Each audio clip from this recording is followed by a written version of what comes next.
Volto a estar consigo para partilhar a mensagem de Deus que extraímos da palavra do Senhor, através da Bíblia. É muito bom quando nós podemos dedicar alguns minutos da nossa vida para escutarmos o que Deus tem para nos dizer. E desta vez eu gostava de ler consigo duas passagens bíblicas que nos ajudarão na reflexão que Deus nos pede a fazer neste momento.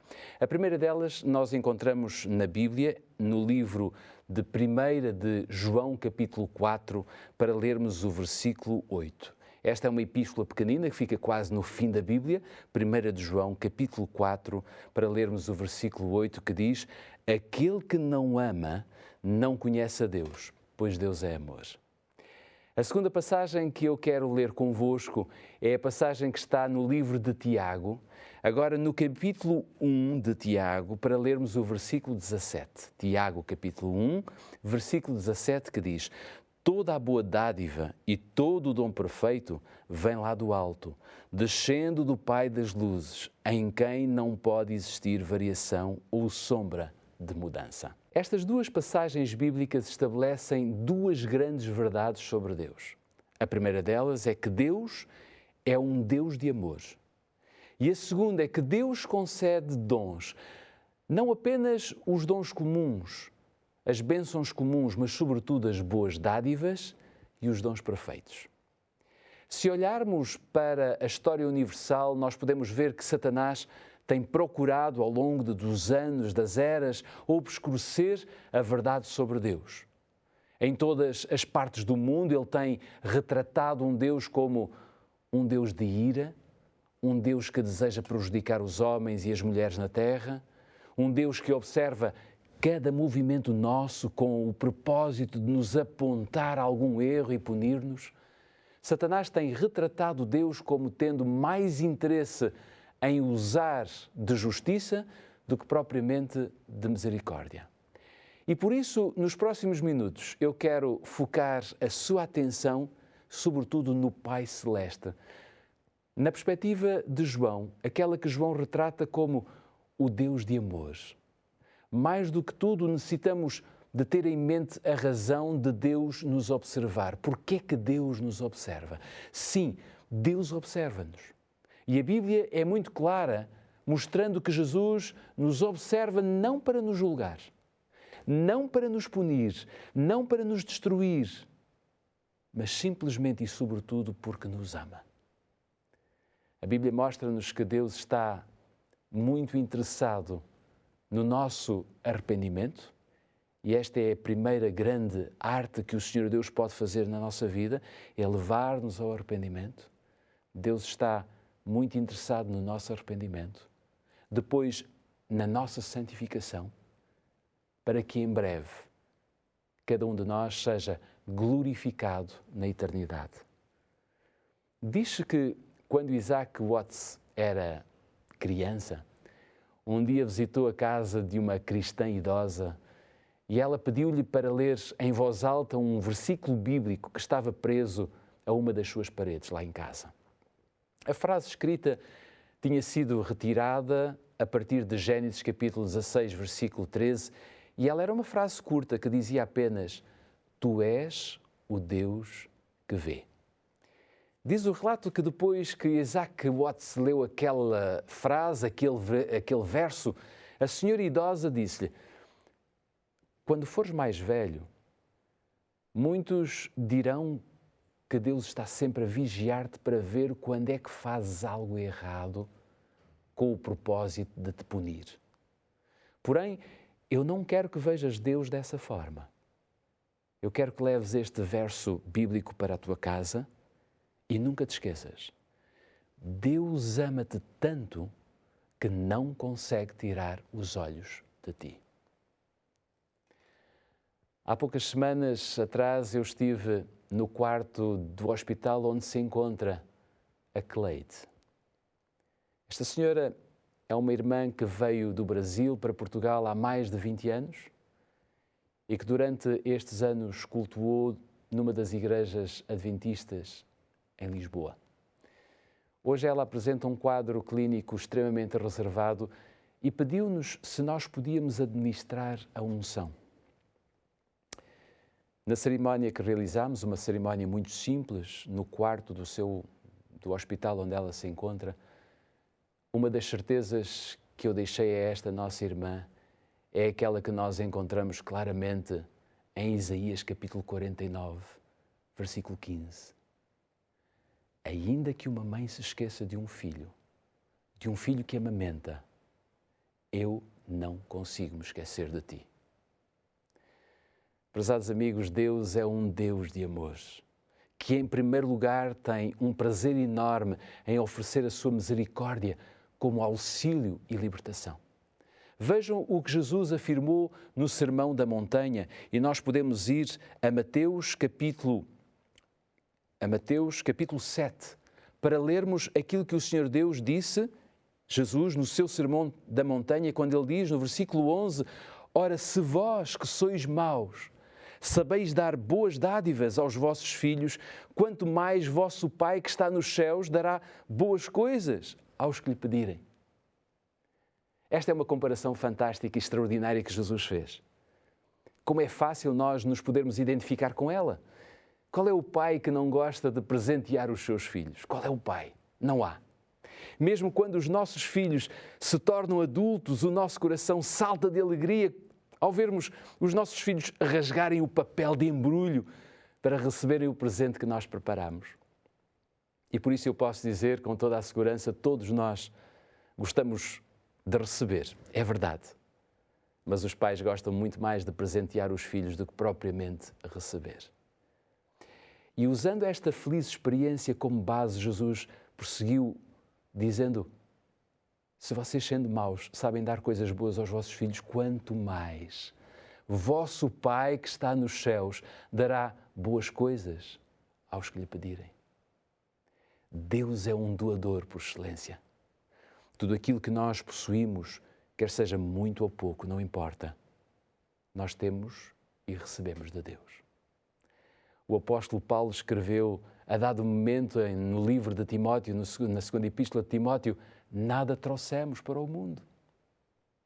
E Davi declarou, ao Senhor pertence a terra e tudo que nela se contém. Portanto, tudo aquilo que nós somos, tudo aquilo que nós temos, é proveniente do Deus de amor que tão bondosamente tem olhado para nós e por nós. Certa vez, uma menina virou-se para o seu amigo mais velho e disse-lhe claramente, olha, vou comprar um par de chinelos para o meu pai e vou oferecer-lhe no seu aniversário. O seu amigo ficou assim um pouco sem saber, ao olhar, e vai daí e pergunta-lhe, onde é que vais arranjar dinheiro? E com os olhos bem abertos, cheios de alegria, com um grande sorriso nos lábios, a menina respondeu, é com o dinheiro que o meu pai me dá. É assim connosco, prezados amigos. Tudo aquilo que nós temos, tudo aquilo que nós podemos partilhar com os outros, vem do nosso Deus de amor. Certa vez li no livro Conselhos sobre Mordomia uma frase extraordinária, uma frase sobre Deus que dizia, Deus enche-nos de benefícios seus. Somos-lhe devedores do alimento que comemos, da água que bebemos, da roupa que vestimos, do ar que respiramos. Deus é um generoso benfeitor e um preservador. Mas o versículo de Tiago que lemos no início dizia que Deus não dá apenas bênçãos a todos. E nós sabemos que isto é uma realidade. Há bênçãos que caem sobre todos. Mas à sua igreja, eu diria, à sua família nesta terra, Ele presenteia com boas dádivas e com dons perfeitos. E nós podíamos fazer aqui uma lista dessas dádivas, porque elas são mesmo muitas. Mas permitam-me mencionar duas delas que eu acho bastante interessantes e fundamentais. Foram duas dádivas concedidas lá no Éden, quando Adão e Eva iniciaram o seu percurso nesta terra. A primeira dádiva é o sábado, a segunda dádiva, o casamento. E sobre o casamento, como uma dádiva, nós podemos afirmar que, como todas as outras boas dádivas de Deus confiadas à humanidade, O casamento tem sido pervertido pelo pecado, mas é propósito de Deus restaurá-lo na sua pureza e na sua beleza. E apesar de ser algo sagrado e que a sociedade desconfigurou, perverteu, fez com que o casamento fosse algo descartável, Deus não se cansa de continuar a restaurá-lo na sua pureza e na sua beleza. Que Deus extraordinário! E sobre o sábado nós podíamos passar todo este tempo a mostrar como o sábado é uma das maiores dádivas de Deus à humanidade. Sobre o sábado eu posso dizer apenas uma frase, que ela é extraordinária. O sábado foi uma dádiva que Deus ofereceu a toda a posteridade de Adão. De tal forma que ainda hoje aqueles que guardam o sábado, aqueles que olham para este dia como o verdadeiro dia do Senhor, não recebem simples bênçãos, recebem dádivas e dons perfeitos. Extraordinário o amor de Deus para com todos nós, pecadores.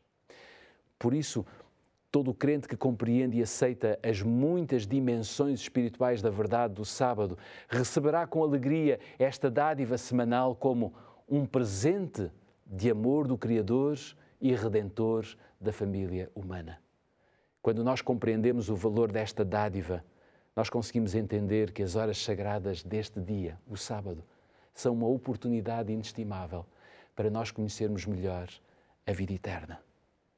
Sabe o que é a vida eterna? Falamos muito do céu, como a morada para a vida eterna. Mas neste mundo, nós podemos e devemos viver a vida eterna. Veja como o próprio evangelista João descreve o que é a vida eterna. Quando nós vamos à passagem de São João capítulo 13, ou melhor, capítulo 17, versículo 3, São João capítulo 17, versículo 3 diz: "E a vida eterna é esta, que te conheçam a ti como o único Deus verdadeiro e a Jesus Cristo, a quem enviaste." É muito curioso ver que o sábado e até o casamento, estas duas dádivas dadas a Adão e Eva lá no Éden, que se perpetuam até nós e vão ficar connosco para sempre, dão-nos a conhecer a dimensão do amor de Deus. Em todas as considerações que nós podemos fazer das dádivas de Deus, eu creio que aquela que revela melhor a dimensão infinita do amor do Pai está escrita em São João capítulo 3, versículo 16, uma passagem subejamente conhecida de muitos de nós, que diz: "Deus amou o mundo de tal maneira que deu o seu Filho unigênito, para que tudo aquele que nele crê não pereça, mas tenha a vida eterna." Quando uma criança pergunta à sua mãe ou mesmo ao seu pai: "Qual é o tamanho do teu amor por mim?" Imaginem o vosso filho, a vossa filha a perguntar: "Qual é o tamanho do teu amor por mim?" Os pais muitas vezes respondem abrindo os braços, esticando-os o mais possível, dizendo: "É deste tamanho." Quando nós perguntamos a Deus o quanto Ele nos ama, Deus aponta para Jesus agonizando lá na cruz e diz-nos: "É deste tamanho." Sabem, o dom de Cristo revela o coração do Pai.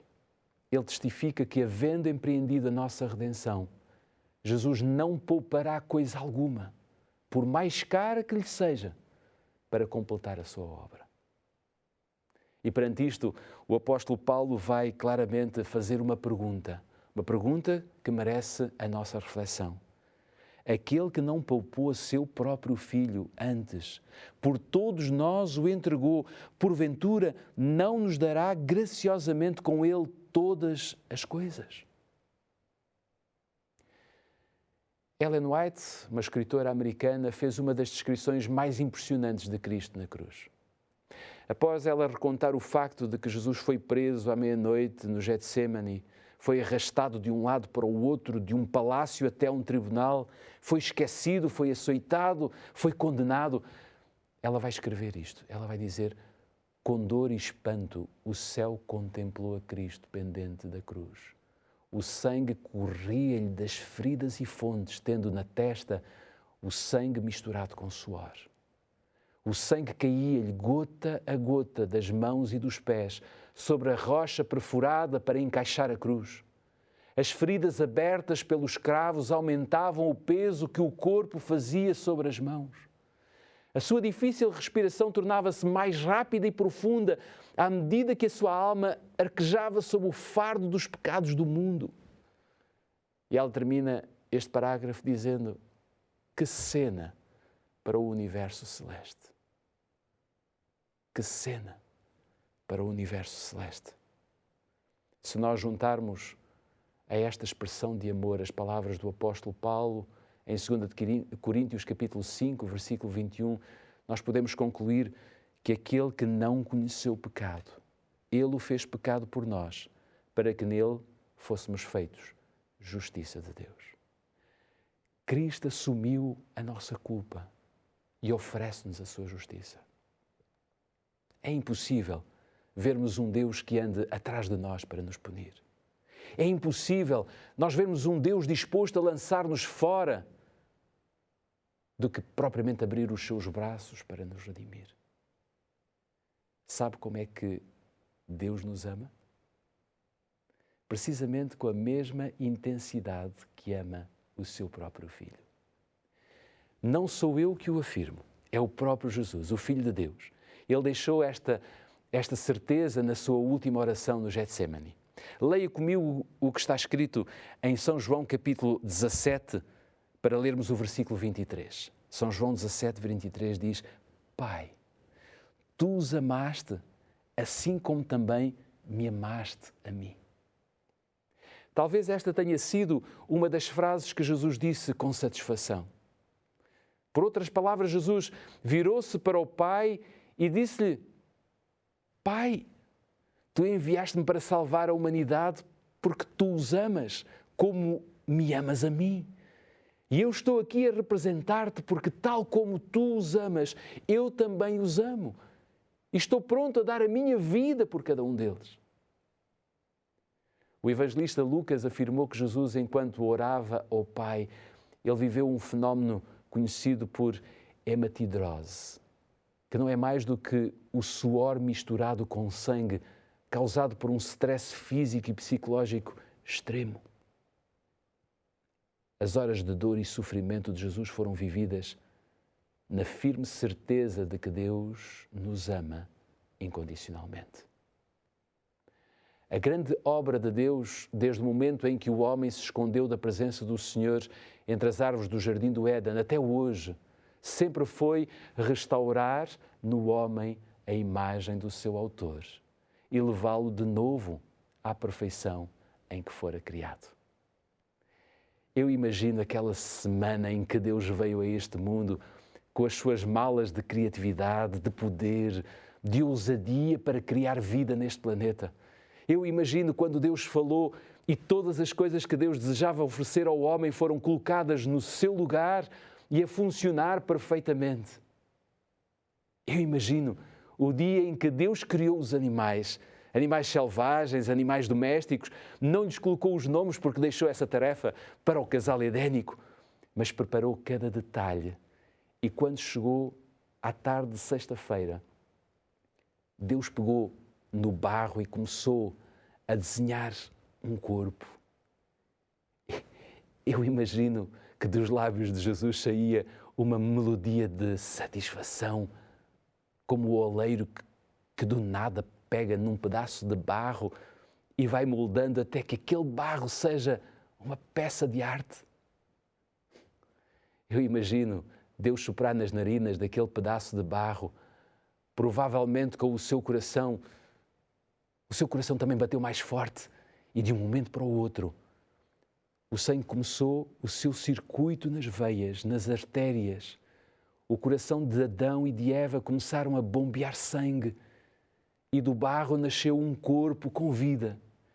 Eu imagino Adão e Eva a acordarem e a primeira pessoa que veem é o seu Criador, com as mãos ainda sujas do barro, abrindo os seus braços de amor para os saudar com vida. Como é que nós podemos ver este Deus com tanto carinho na criação, tornar-se um ser punitivo ou de condenação. Mas esperem, a Bíblia diz-nos que Deus está a julgar as nações. É verdade. A Bíblia diz-nos que Deus, antes de enviar Jesus para vir salvar a humanidade, fará um julgamento investigativo e que todos, ou melhor, que nem todos se virão a salvar. Sem dúvida. Está escrito. É verdade. Porquê? Porque Deus tem duas dimensões que são do mesmo tamanho. Ele é amor e Ele é justiça. Lembra-se da experiência de Isaac Watts? Qual foi a frase que estava escrita naquele bilhete? Deus é aquele que tudo vê. Deus necessita de fazer este julgamento investigativo porque no céu só poderão estar aqueles que desejarem viver a vida eterna neste mundo. No céu só estarão aqueles que desejarem experimentar o seu amor ainda nesta terra. E por isso, aqueles que não conhecerem Jesus neste mundo e não viverem aqui a vida eterna, não serão condenados por Deus, serão condenados por si próprios. Há um patamar que Deus deseja que alcancemos. Ele está escrito em 1 Coríntios capítulo 1, versículo 4. Capítulo 1 de 1 Coríntios, versículo 4 a 7, diz: Paulo disse a esta igreja: dou sempre graças ao meu Deus a vosso respeito, a propósito da sua graça, que vos foi dada em Cristo Jesus, porque em tudo fostes enriquecidos nele, em toda a palavra e em todo o conhecimento, assim como o testemunho de Cristo tem sido confirmado em vós, de maneira que não vos falte nenhum dom, aguardando vós a revelação do nosso Senhor Jesus Cristo. Podemos ainda não estar neste patamar, mas este é o patamar que Deus deseja que nós estejamos. E tudo fará para que isto aconteça. No programa A Bíblia Aberta do primeiro trimestre deste ano de 2025, foi explorada a ideia do amor compassivo de Deus e o termo hebraico para compaixão é Ha'am, que deriva do termo hebreu Rechem, que significa útero. Foi desta forma que os académicos se aperceberam que a compaixão de Deus é como um amor uterino de mãe, exponencialmente maior do que qualquer compaixão humana, maior do que aquela que uma mãe sente pelo seu filho recém-nascido. É por isso que eu acredito que Deus não desistirá de nos alcançar. Nós estamos a poucas milhas de entrar na Cidade Santa, a Nova Jerusalém. Estamos a pouco tempo de alcançar a meta. Jesus não tardará em voltar e virá para vir buscar aqueles que vieram, ou melhor, que viveram, para saborear o seu infinito amor. Importa, pois, que neste tempo de graça, neste tempo de oportunidade que Deus está a dar a todos nós, saibamos aproveitar toda a boa dádiva de Deus e todo o dom perfeito que Ele concede aos que os buscam de coração. Não se esqueça, aquele que ainda não ama, não conhece a Deus, pois Deus é amor.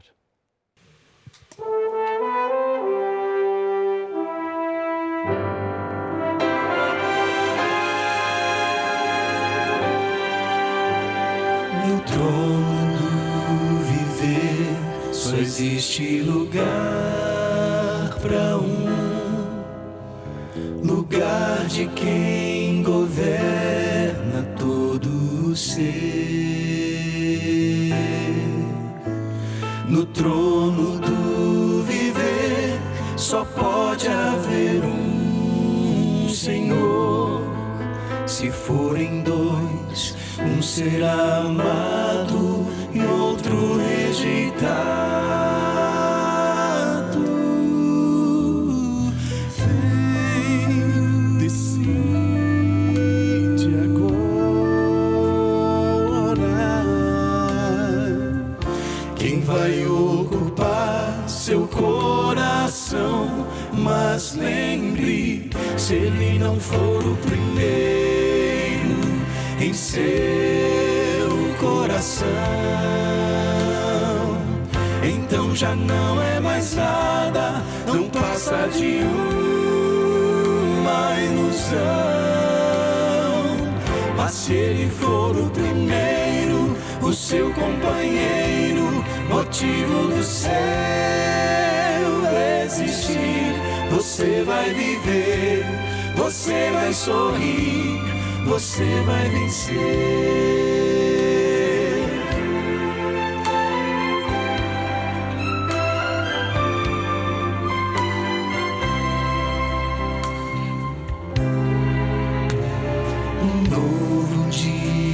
Vai nascer pra você e pra mim. Depende de aceitar Jesus no viver. É hora de beber da fonte da vida. Você verá, em Jesus existe plena alegria.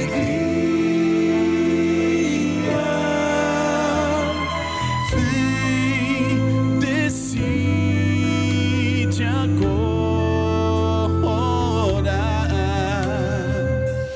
quem vai ocupar seu coração. Mas lembre, se ele não for o primeiro em seu coração, então já não é mais nada, não passa de uma ilusão. Mas se ele for o primeiro, o seu companheiro, motivo do céu existir, você vai viver, você vai sorrir, você vai vencer. Não há batalha perdida com Cristo. Ele mesmo triunfou lá na cruz. O sangue já provou que nos ama. Se o coração não for dele, não será de mais ninguém.